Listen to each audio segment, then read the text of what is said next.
আসসালামু আলাইকুম দর্শক। আজকে আমরা একটা বিটিভির নাটক করছি। বিটিভির নাটকের সেটে শুটিং এর ফাঁকে ছোট্ট একটা আড্ডা দিচ্ছি তারিকুজ্জামান তপন ভাইয়ের সঙ্গে। দীর্ঘ ২৯ বছর উনি অভিনয় জগতের সঙ্গে সম্পৃক্ত। বিটিভির অসংখ্য নাটকে আপনারা ওনাকে দেখেছেন। বিটিভি সহ আমাদের দেশের প্রত্যেকটা বেসরকারি চ্যানেলে আপনারা ওনাকে দেখেছেন। ওনার অভিনয় জীবনটা শুরু হয়েছে মূক অভিনয় দিয়ে। আজকে তপন ভাইয়ের সঙ্গে একটা ছোট্ট আড্ডা দিব এবং তার সম্পর্কে অনেক কিছু আপনাদেরকে জানাবার চেষ্টা করব। তপন ভাই কেমন আছেন? জি, আলহামদুলিল্লাহ ভালো আছি। আপনার অভিনয়ের শুরুটা একটু দিয়ে আমাদেরকে বলতেন। আসলে বিষয়টা হলো মানে আমি তো থিয়েটার থেকে আসা একটা ছেলে। শুরুটা থিয়েটার দিয়ে কোন theatre? এবং প্রথম সড়ক নাট্য গোষ্ঠী, আচ্ছা, তারপরে থিয়েটার তোপখানা। আচ্ছা। এখন বর্তমানে থিয়েটার তোপখানার একজন সদস্য, হুম। যদিও ওইভাবে সময় দিতে পারি না এখন পেশাগত কারণে। আর পেশাটাই অভিনয় এবং অভিনয় এবং অভিনয়। আর শুরুটা করে টিভিতে আমি শুরু করেছিলাম মূকাভিনয় দিয়ে। বিটিভিতে? বিটিভিতে মোকাবিলা দিয়ে আমি শুরু করেছিলাম, কারণ আমি জন মাইমন প্যান্টোমাইমের একজন সদস্য, সক্রিয় সদস্য। আমি দীর্ঘ ২ বছর তার সঙ্গে প্র্যাকটিস করেছি। জন ভাই এখন আছেন লন্ডনে, জিল্লুর রহমান জন। আচ্ছা। আমাদের মোকাবিনের পুরোহিত যাকে বলা যায়, মানে যে মোকাবিনেকে বাংলাদেশে প্রথম পরিচয় করেছিলেন যে পার্থপ্রতিম মজুমদার। তারপরে আসলেন ঢাকা ইউনিভার্সিটিতে আসলেন মশরুল হুদা, এবং ৩ নম্বর হলো জিল্লুর রহমান জন। আমি তারই একনিষ্ঠ ছাত্র ছিলাম এবং আমি শুরু করেছিলাম মূকাভিনয় দিয়েই। যেমন আমরা বার্ড ধরি সেইভাবে ধরতাম, এইভাবে যাচ্ছে বার্ড, হ্যাঁ, দেখতাম এইভাবে। আমরা সব এক্সপ্রেশনের কাজগুলো করতাম। তার মানে আপনি অলরেডি এক্সপ্রেশন মাস্টার।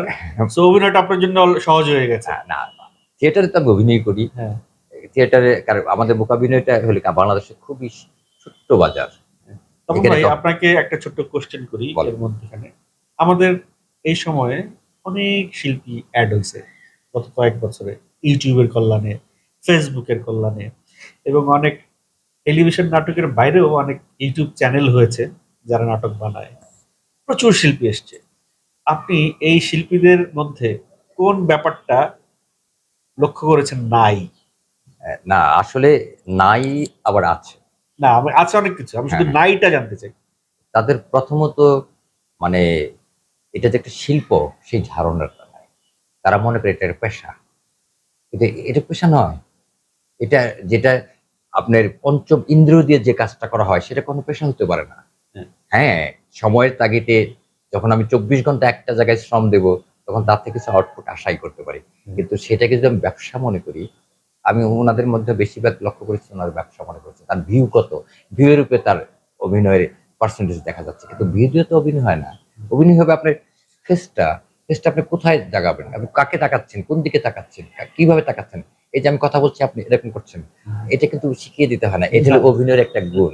হ্যাঁ, কিন্তু আপনি তাদেরকে দেখবেন যে কি করছে না, ভাড়ামির একটা সীমা শেষ রেখায় যে অনেকেই করছে। আমি তাদেরকে দোষ দেব না, কারণ সময়টা আসলে অস্থির। যখন রাষ্ট্রযন্ত্রতে অস্থির চলে আসে, সেই অস্থিরতা কিন্তু শিল্পীও আসে, সেই অস্থিরতা সামাজিকভাবেও আসে।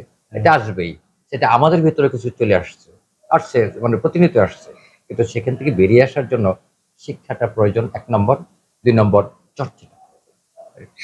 আবার আপনার কাছে ফিরে আসি। আপনি কতগুলো নাটকে পর্যন্ত অভিনয় করেছেন বিটিভিতে বা সব মিলিয়ে? এটা হিসাব করে বলা কঠিন, শতাধিক তো হবেই।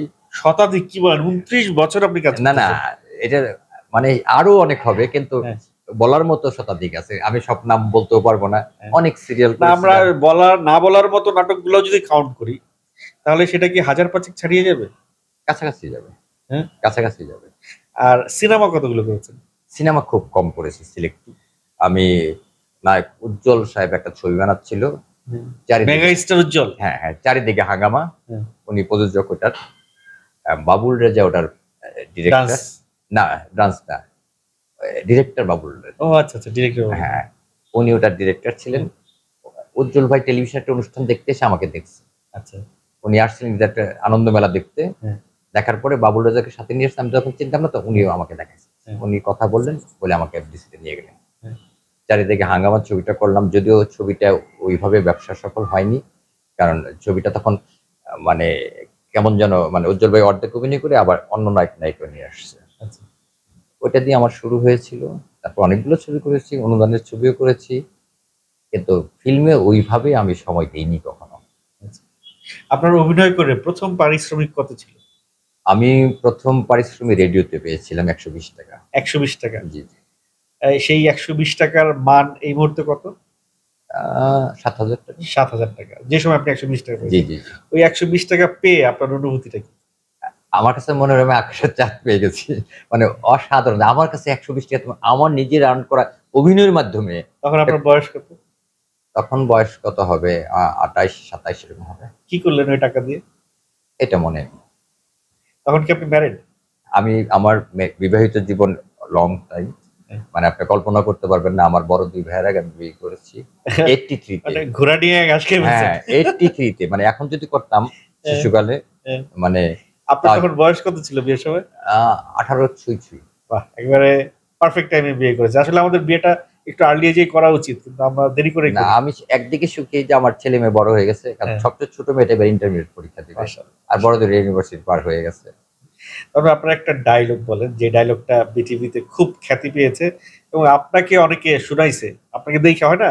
যে আপনি যখন হেঁটে যাচ্ছেন তখন আপনার ডায়লগ বলছে দর্শক। আমি অনেকগুলো স্কুল প্রোগ্রাম করেছি। মানে অভিনেতা হওয়ার সৌভাগ্যে আমি স্কুল প্রোগ্রামগুলোতে যাই। আমি কিন্তু কোনো যাত্রার প্রোগ্রামে যাই না। হ্যাঁ, যেটা আমাদের অনেক শিল্পী যায়। হ্যাঁ। আমি কিন্তু কোনো সার্কাসের প্রোগ্রামে যাই না। টাকা দিলেও যাই না। আমার কিন্তু একটা নিজস্ব আইডিওলজি আছে যে আমি শিল্পের মাধ্যমে মানুষকে কিছু স্কুল প্রোগ্রামগুলো যখন যাই তখন দেখি যে অনেক ছাত্র-ছাত্রীরা অভিনয় করে আমার একটা অভিনয়। হুম। সেটা হলো আমি তেঁতুল খাওয়ার একটা অভিনয় করতাম টেলিভিশনে। আচ্ছা, আচ্ছা। আপনার মনে আছে কিনা জানি না। সেটা মানে তখন ইত্যাদি বেরিয়ে যাচ্ছে টিভি থেকে আসলো শুভেচ্ছা। হ্যাঁ। শুভেচ্ছাতে করেছিলাম। হ্যাঁ। মানে গ্রামের ২ টা ছেলে মেয়ে। একজনের নাম রমিসা, একজনের নাম বানেসা। রমিসা তেঁতুল খাচ্ছে ঠিক এইভাবে ধরে।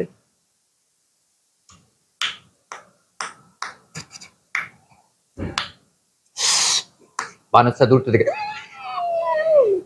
নদী যায় ঘুরে হাইটা আমারও আঙ্গ আব্বা আনছে অবাই করস আঙ্গ জায়গাটা আনবো তাহলে এই নৌকা এটা অনেক স্কুলে আমাকে অভিনয় করে দেখাতো তখন মনে হইতো যে এরা আমার অভিনয় ফলো করেছে অনেক কল্পনার বাইরে। তারপর আপনার কোন অভিনয়টা করতে আপনার ভালো লাগে? স্বাচ্ছন্দ্য বোধ করেন? কৌতুক, সিরিয়াস, ড্রামা, মেলোড্রামা, কোন ধরনের অভিনয়টা করতে আপনার কাছে স্বাচ্ছন্দ্য আসলে লাগে? মেহেদী ভাই আমি আসলে মানে আপামর দৃষ্টি আমি নিজে একজন অ্যাক্টর। হ্যাঁ। আমি নিজেকে মানে চরিত্র অভিনেতাই মনে বলতে ভালোবাসি। হুম। যদিও আমাকে অনেকে বলে এই যে ভাই কৌতুক কৌতুক আপনি কৌতুক না মানে আমি তো মানে আশ্চর্য যে আমি কৌতুক মানে আপনাকে এই যে কৌতুক বলে ডাকে? হ্যাঁ মানে আমি কৌতুক না মানে তার চিন্তা যে কি বলবে আমি প্রথম খুব কষ্ট হবে পরে চিন্তা করবো না একটা জায়গায় আমি হিট করতে পারছি হ্যাঁ। নাহলে সেই কথা বলে কেন কৌতুক মানে বলতে চাচ্ছে আপনি কৌতুক অভিনেতা না কিন্তু আমি কিন্তু মূলত শুধু কৌতুক অভিনেতা আমি হ্যাঁ। মানে সব ধরনের অভিনয় করি। হ্যাঁ। আপনারা হয়তো খেয়াল করেছেন যে আমি ২৭ বছরের ছেলে থেকে এখনো ৯০ বছরের বৃদ্ধ পর্যন্ত অভিনয় করি।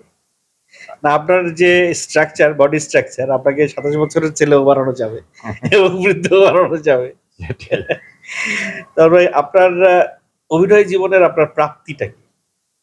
প্রাপ্তিটা হলো আসলে আমার আমি পরিবারে ফেরত যাব আমার ছেলে মেয়ে তারা বলে আমার ছেলে বিশেষ করে বলে আমাকে রিক্সা দেখলে বলে কি ওই যে যায় মানে আমার ছেলে খুব এনজয় করে মানে ছেলে বুঝে যে কেন ওই যে বলে আমার সাথে চেহারা কাছাকাছি তো তার জন্য মনে করে যে ওই অভিনেতাটা যায়। মানে আপনার ছেলে অবিকল আপনার মতোই দেখতে? হ্যাঁ দেখতে একটু আমার ছেলে লম্বা চূড়া কিন্তু দেখতে আমার মতো।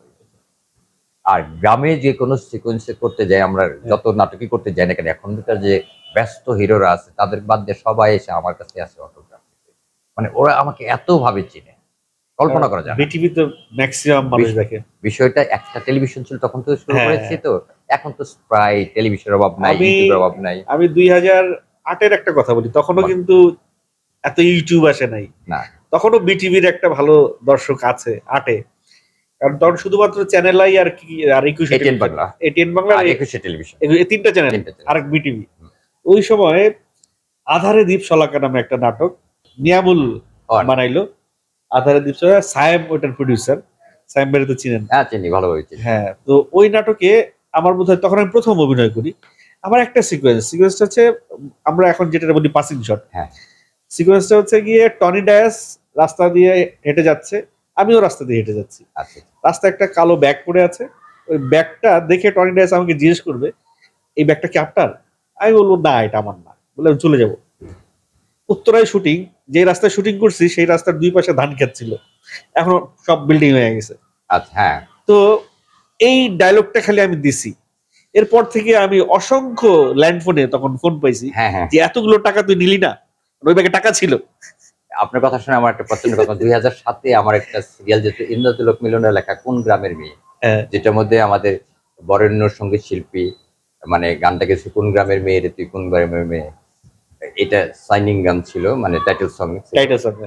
যেটার ভিতরে আমি ছিলাম মানিকা চোরা, আচ্ছা, মানে চোরের পাঠ করছিলাম। হ্যাঁ, আমি জামালপুর গেছি বেড়াইতে, রিক্সাওয়ালা তো আমার কাছে ভাড়া নেয়নি, নামার পরে নিলুই না সে, নামার সঙ্গে সঙ্গে সে বললো, মিয়া আপনি কিছুই করা হাইলেন নেন না, এই চুরি করে মাইর খেয়ে মাত্র 500 টাকা নিলেন চেয়ারম্যানের কাছ থেকে, বেশি চা হাইলেন না।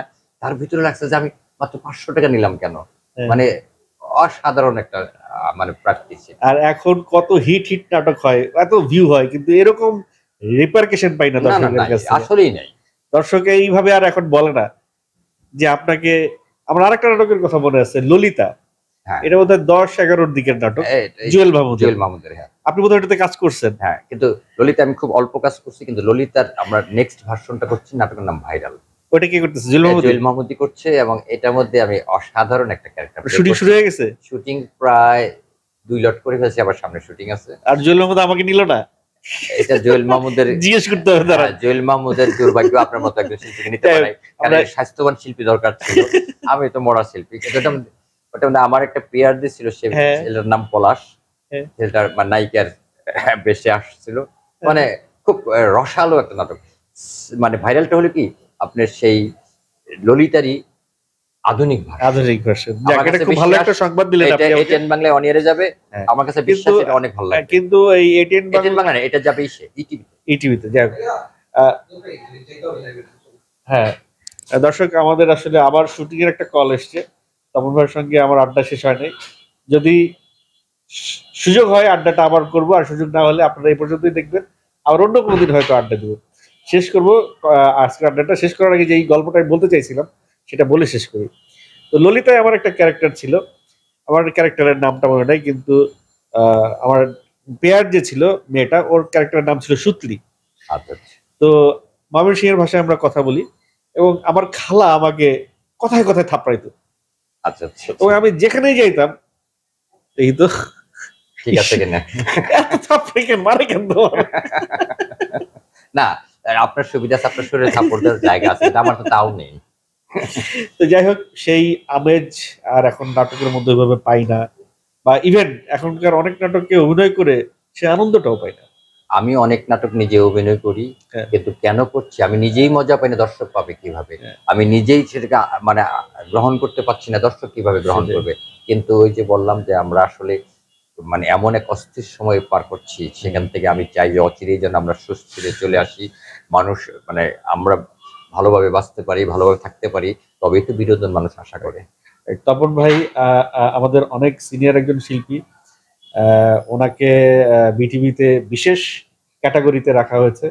উনি নাটক লেখেন বিটিভিতে, সেটাও বিশেষ ক্যাটাগরি।